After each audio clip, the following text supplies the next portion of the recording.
welcome and thanks for joining us for this episode of the Fearless Minds Research Series.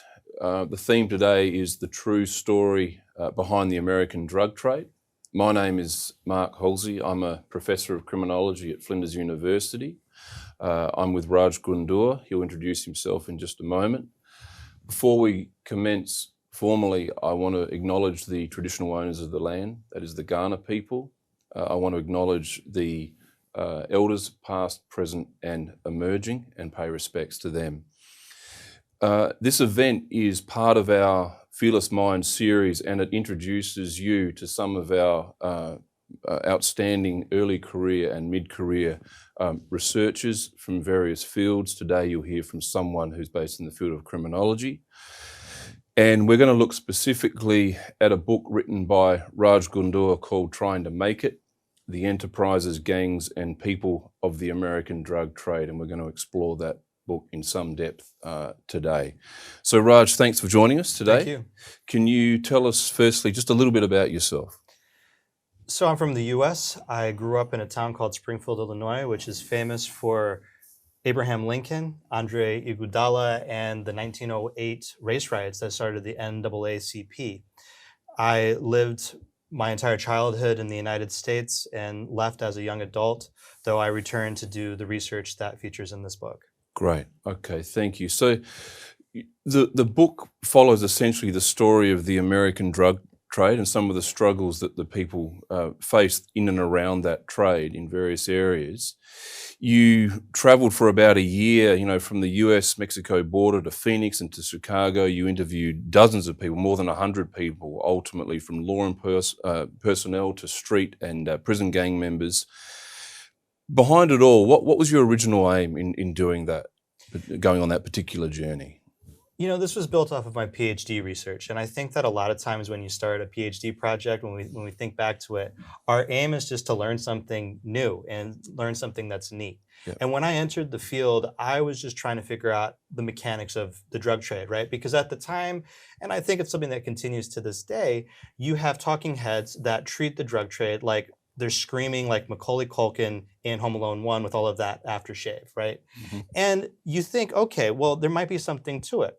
And so I wanted to get into the nitty-gritty and understand the extent to which drug trafficking organizations, or what people might call drug cartels, exist in the United States. Yep. And I quickly learned that that wasn't the big issue that I needed to focus on. I needed to understand the little mom and pop entrepreneurs who were pushing the drug trade in the United States. Yeah, okay.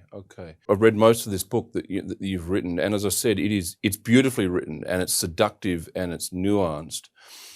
How did you go about where did you start with the book and putting all of those different stories together? How did you actually arrange the book and move through the writing process? I think that the answer is by looking at the end, actually, right? So I had all of these stories and they were arranged in my doctoral thesis. Mm-hmm. And what I realized going through the process of organizing all of this information for the book manuscript is that each individual here was somebody who I could inherently relate to in some element of their lives.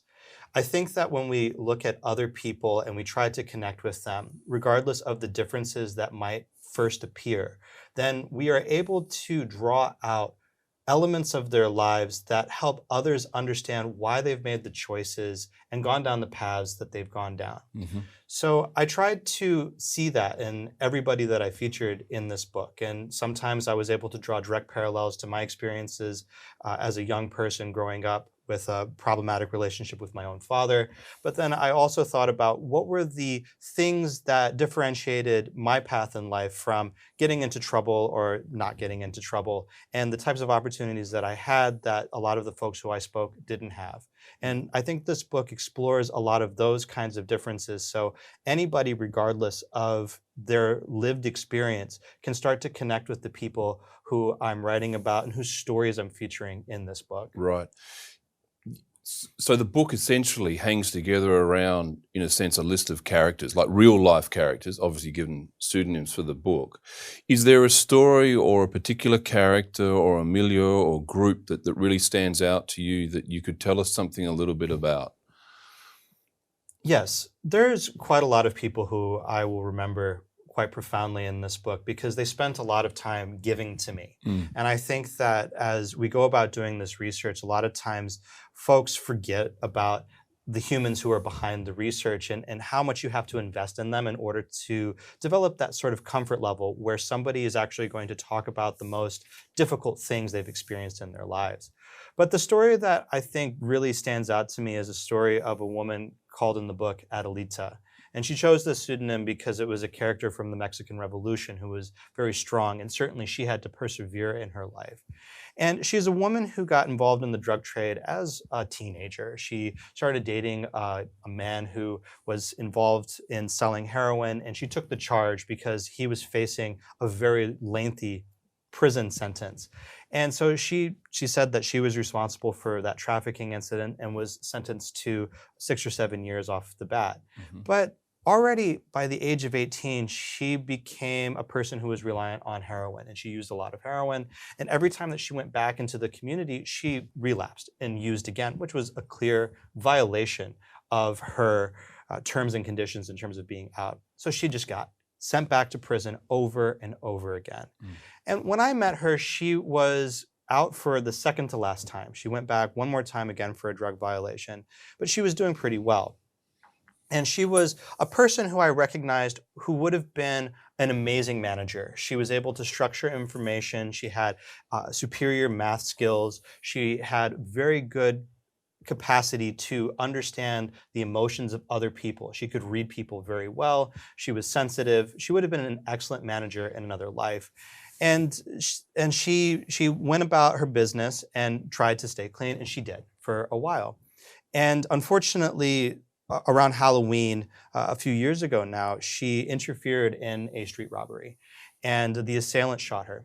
And she died of her wounds. She went to the hospital, she checked herself in, and then checked herself out because she wasn't getting the attention to her wounds, and she ended up succumbing to the gunshot wounds. Wow. It's something that I look at her as a person who I just could not imagine being that brave. Yeah. You know, when you see a pistol drawn, you have no weapon, you have no choice other than to interfere or call the police. And she knew in that circumstance, seeing what was happening, that calling the police would be a wait too long. So I'll never forget her story. Sure. That kind of research obviously it takes huge emotional investment, and it can take an emotional toll on both those you're talking to and obviously the researcher themselves, because in the end, a book like this is only as good as the stories that you're able to elicit from people. And to do that, you have to build, I imagine, really good stocks of trust and confidence in participants. So how did you go about doing that? You have to invest in people as people. Mm. And I think some of the best stories that I have are from individuals who I spend a lot of time with. Yeah. The book features probably 3 individuals more than others. One is Adelita, one is Jose Rivera, and the other one is a man who I call Breeze in the book. All of them have since died, unfortunately. But I spent quite a lot of time with all of these individuals. And, you know, we shared meals together. We shared space together. You know, I stayed in some of their houses. And it was something where we explored various facets of our lives and developed a mutual understanding of respect in that time. It's not something that you just build instantly, right? Many people I spoke to in this book, however, I interviewed over the course of a couple of hours. Mm. And their contributions were equally important because it allowed me to understand that what I was hearing was not embellished, that what I was hearing was, in fact, how things worked in a particular facet of the drug trade. Yeah. And in order to build that kind of trust with folks, a lot of it is just about connecting with people when they sit down, not jumping into the worst of things, letting people understand that you're going to listen to them and that you're not going to pass judgment.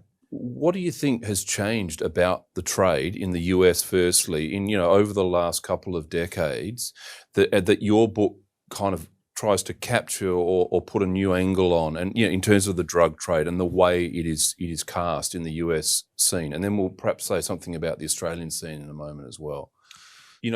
Correct me if I'm wrong, but one thing that I found really interesting in the book, you talk about basically the way in which even that the street level market of the drug trade and the places you were looking at is actually the power really has kind of receded to behind prison walls in a sense. So prison gangs are really important and always have been in terms of running the drug trade. But you make the point, actually, there are certain areas on the street that aren't quite as ruthless and as violent as they once were in terms of street gangs, that actually the gangs controlling the drug trade are actually, in a sense, in prisons, and they're controlling, in many senses, the so-called order and running of those prisons as well. Is that what you were trying to also get at? And there's a shift in the locus of power and the doing of the drug trade from the street and kind of shootouts and inter-gang warfare. You seem to be saying that might be less of a problem, still a problem, but less of a problem than it once was, because it's all run behind prison walls in a fairly concentrated fashion now. In some places, that's true, right? So that's true. That was true in El Paso. That was true in Phoenix. And I would go as far to say is that there is very little drug-related violence in those cities, right? Because the folks who are in charge of the drug trade are inherently business people. And good business people understand that if there is something that's going to increase their cost of operation, then it is bad for business, quite simply put. So violence is always bad for business, because that means that you have police who are coming to investigate, which means that you have to have more stash houses, you have to accept a certain degree of loss because you're going to be raided more frequently. So violence is horrible. Right? It's bad for business. Now, when you get to Chicago, you don't have the strength of the prison gangs, right? They've been broken. They don't exist in the same way that they do in the American Southwest. And as a result, the business of the drug trade is far more parochial. So folks who are involved in the drug trade are inherently the retailers that we focus on in the media. Yes, there are wholesalers, and you never hear about violence coming from the wholesalers.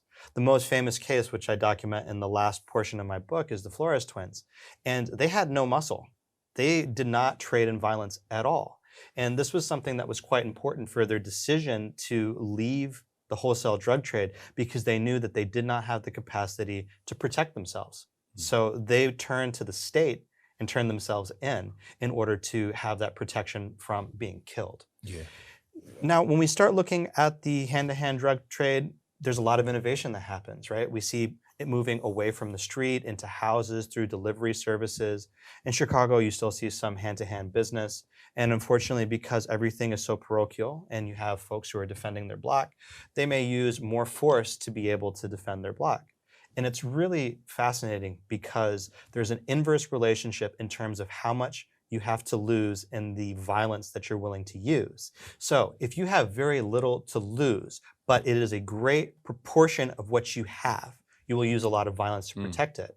But if you have a lot to lose and you lose it once, but you have more coming, you will just blacklist everybody who screwed you over. In which case, you don't need to use violence. All you need to be able to do is to control who you do business with. Just like the illicit world. What is broken that needs to be fixed about the system, in a sense? And I know the system is it's a very complex term. It's the law enforcement system, it's the correctional armature, yes, it's the realm, it's the social service system, etc. But what is it that when you look back on everything you've done and researched for this book, what is it that fundamentally needs fixing in order to get us to a better space? And are there implications also for the Australian scene also out of that? I think that when we talk about drugs, to cut to the quick, is that there is a mass failure to accurately define the problems that we see. I had a conversation with a Catholic priest in Arizona, and one of the things that he pointed out, his parish is an impoverished parish, very low attainment rate, very high dropout rate in high schools, and it had a reputation for being a bit rough and having people engaged in the drug trade in this space. And he told me one of the things that you can't lose sight of is that it's a very small number of people who are faced with horrible circumstances in their lives who turn to antisocial kinds of behavior, like participating in the drug trade in order to make ends meet. So we are looking at a small subset of individuals who are actually engaging in this behavior compared to the potential pool from where they get drawn from. Yes, disproportionately maybe represented from that pool, but they are still a very tiny number of people. So rather than thinking about how do we stop the supply of drugs, we need to think about how do we stop the demand for drugs? How do we make that not be a viable option for somebody to make a business decision? How do we provide those individuals with the information and the skills at a very young age and the support to be able to pursue pro-social dreams? And I think that when we start recasting our gaze to things which are decidedly unsexy, then we start being able to build better solutions than when we focus on the glitz and glamour of the violence and the destruction of the drug trade as it's cast Right. in most media outlets. Are there any similarities between what you've seen, experienced, heard of happening, in Australia since you've been here, and the work you undertook in the US? Are there similarities between the trade, or are they just chalk and cheese?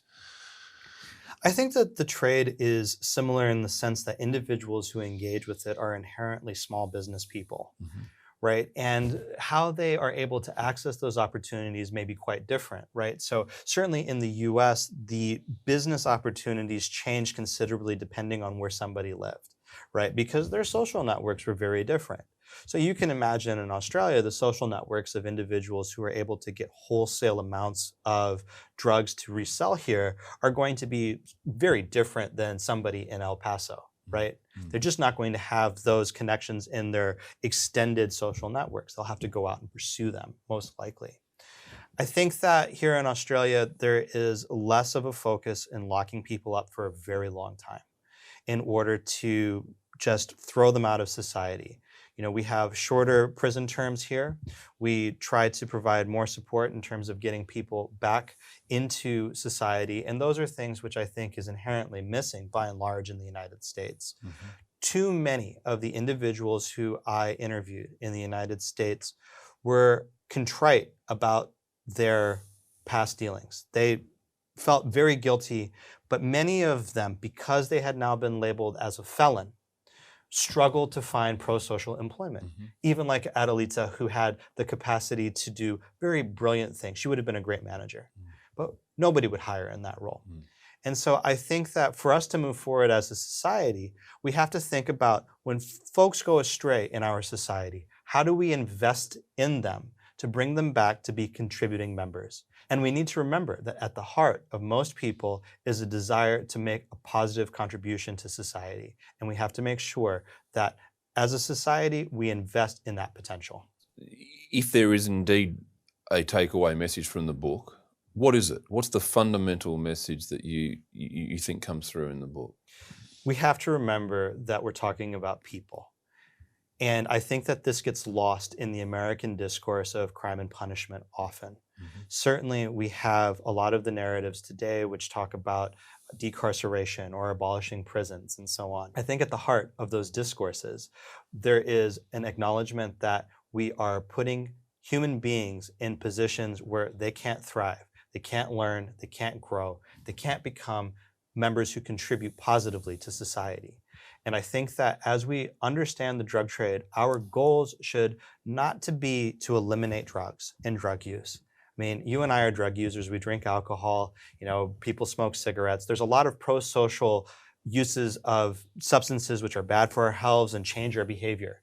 And so I think that all of this focus has started to change a little bit with the legalization of marijuana and the decriminalization of other drugs in various jurisdictions around the world. And we have to keep the pressure up to ensure that the focus is on making sure that humans are healthy and positive contributors to society. And if they can't be, that they're not doing things which are destructive. Right.